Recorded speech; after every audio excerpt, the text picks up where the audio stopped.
co-stars, Robert Pattinson, he's ready to talk about the elephant in the room. We should somehow involve an elephant into this press conference. I, Edward Cullen, take you, Bella Swan. For better or for worse. It's an elephant-sized wedding in Hollywood standards, as 25-year-old Robert Pattinson is part of one of the biggest weddings of the year. In Twilight Breaking Dawn, his vampire Edward Cullen finally marries Kristen Stewart's Bella Swan.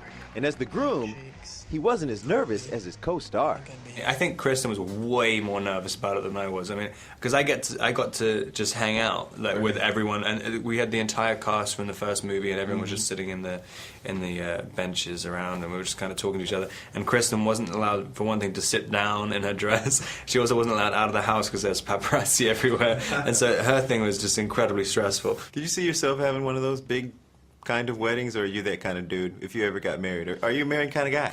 And you really notice it in this as well, especially pretending to do it. It's so much the bride's day. Like, it's nothing to do with the groom. You're just kind of, you're a prop. How many days has it been since the wedding? 14, what? Can you tell me what's going on? I'm late. What's the things you love about him most? And maybe there's some things that you would change about him, if you would change anything about him.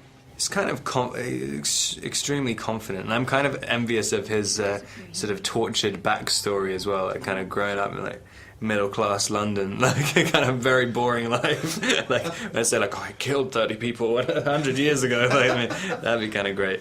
But I don't know. This was the only one where I got irritated by Edward's behavior when just allowing Jacob to kind of consistently come into Bella's life. I was like, Edward, you've got to step up for a second. You've got to kind of be a man here. Stop trying to avoid confrontation.